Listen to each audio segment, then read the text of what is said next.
Well, Silksong's on the horizon. A demo is in the works of being made public while scripting this video. ACMI is coming up. And with the release window getting smaller and smaller as time goes on... Hi, yeah, Editing Sai here. I figured now's the time to finally bite the bullet and start talking about my own theories on Hollow Knight.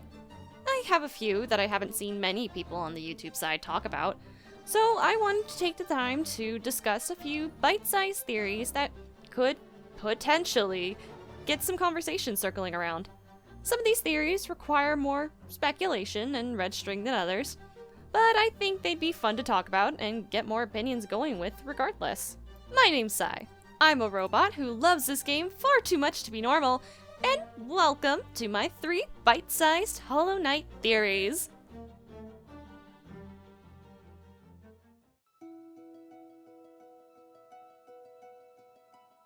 I know this is gonna be a bit of a bang to start off with, but I do have quite the fun theory that I treat as my own personal headcanon with the vessels and their escape. I know that nothing is confirmed, even by Team Cherry themselves, but I think some context clues can help us figure out a bit of how they managed to escape. My main theory is that the vessels were able to escape the abyss through a path and deepness that we may or may not have access to. I know this seems like a stretch, but we do actively see void influence in deepness, with the void gate deep in the depths of its darkness.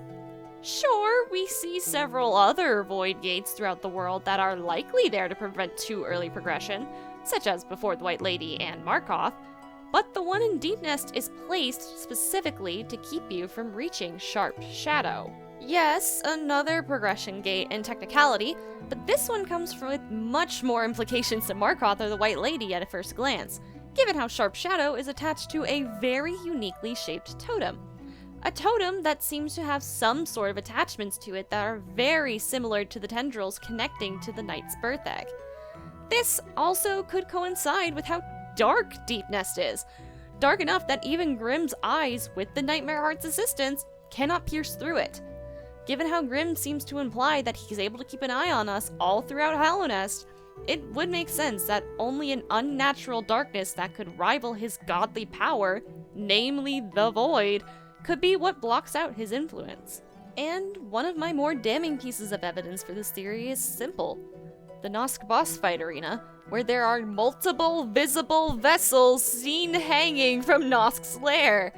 It's the most amount of vessels we've seen anywhere in Hollow Nest outside of the Abyss, all together in one place as they were made into Nosk's prey alongside other denizens of Deep Nest. Nowhere else in Hollow Nest is there a gathering of vessels like this. The only other 2 corpses we find outside of the Abyss are alone, isolated, the ones that got the furthest that we can find. It seems likely that Nosk may have been preying on vessels that were climbing up Deep Nest to get out of the Abyss, likely as a result of learning the Mantis Lord's door blocked them from the easiest exit out of Deep Nest, assuming they close it with the same amount of vigor as they do for the Knight when it tries to approach.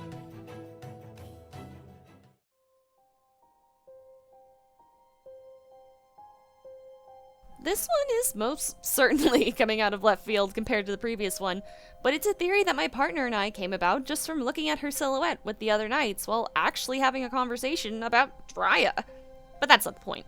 The point is that her shape language stood out to me rather quickly, specifically the ends of her cloak while she's standing. It's very similar to another Moth that we encounter for a dream fight, a certain bastard that continues to give quite the headache for a lot of fighters in Godhome, but that's neither here nor there. I do believe this design detail wasn't an accident, maybe a coincidence, but for the sake of the theory, let's pretend it's intentional. Ze'mer being from outside of Hollow Nest doesn't disprove this theory either. It's not as if Hollow Nest could be the only place that houses moths. There could easily be some in other kingdoms. After all, the Weavers are a type of spider originating from, supposedly, Farloom. Her being from another kingdom could also explain why she looks different from the moths in Hollow Nest that we're used to, while also allowing the similarities in some of her shapes. There's also the fact that her hiding place is so close to the resting grounds, properly connecting to it through a cracking grave. A place that is so important to the Moth tribe is somewhere she chose to make her final resting place to mourn. She's the only other NPC there other than the seer who chooses to stay there. And it's a very interesting place to drop her considering where we find the other knights. Ogrim protecting the entrance to Yzma's grove, Yzma, who's stuck inside her grove as an overgrown plant, Dryad, dead from her service to the White Lady, and Hegemol is essentially a missing person as we have no idea what happened to him or where he could have died. The three we know of are all in places that are significant to their characters, so I don't see why Ze'mer wouldn't be the same. There's also one other item of notice that I think is interesting. Her and the Seer are the only characters we see physically transform into another item. Seer transforms into a Lumafly in her Ascension cutscene when she returns to the Radiance, and Ze'mer turns into a mask shard when she is put at rest, knowing that her beloved has received her final gift. No other character in the game has done this before, and given how unique moths in this game seem to be, I wouldn't be surprised if such an interesting detail wasn't intentional.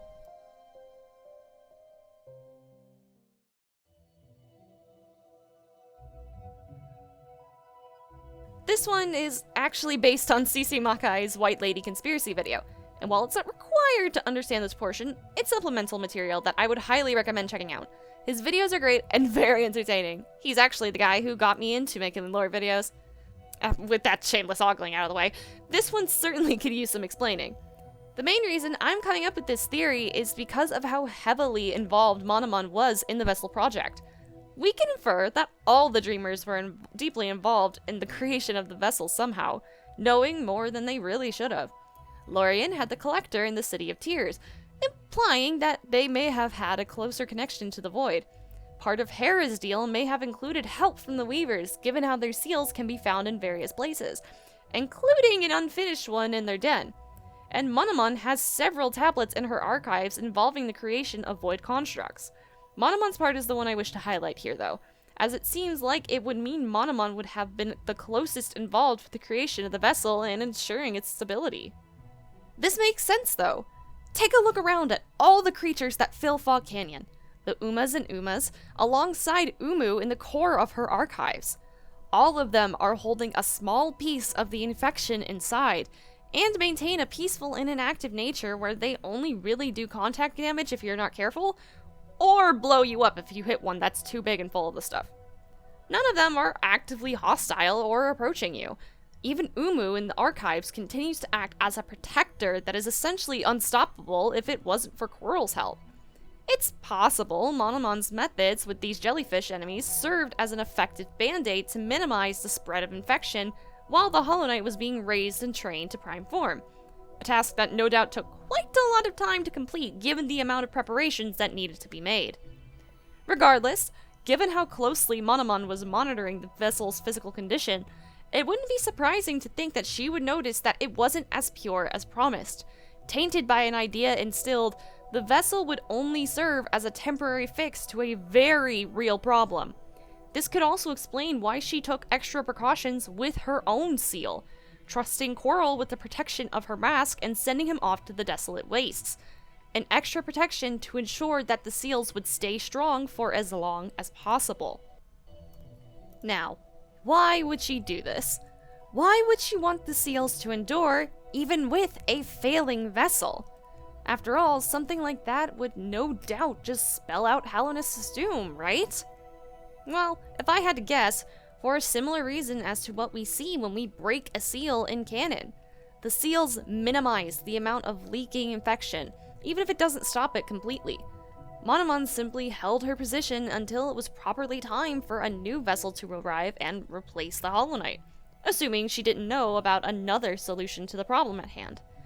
I could go further with this theory, and really all the others I've talked about in this video, but as I said, I want to keep these bite-sized for now. A simple introduction to my silliness and what I want to throw into the world of theorizing and putting my own pieces together in this world. I hope my theories were interesting to listen to, and I am more than happy to discuss a bit more in the comments if people have their own pieces they want to add to these little ideas I have. As I mentioned, The Dreamers may have been more heavily involved in the creation of the pure vessel than I think people realize, and I would love to talk about it more if anyone's interested. But for now, I'll leave things here. I hope you all enjoyed, and I'll see you all another time with, hopefully, another theory. Alright, see you there!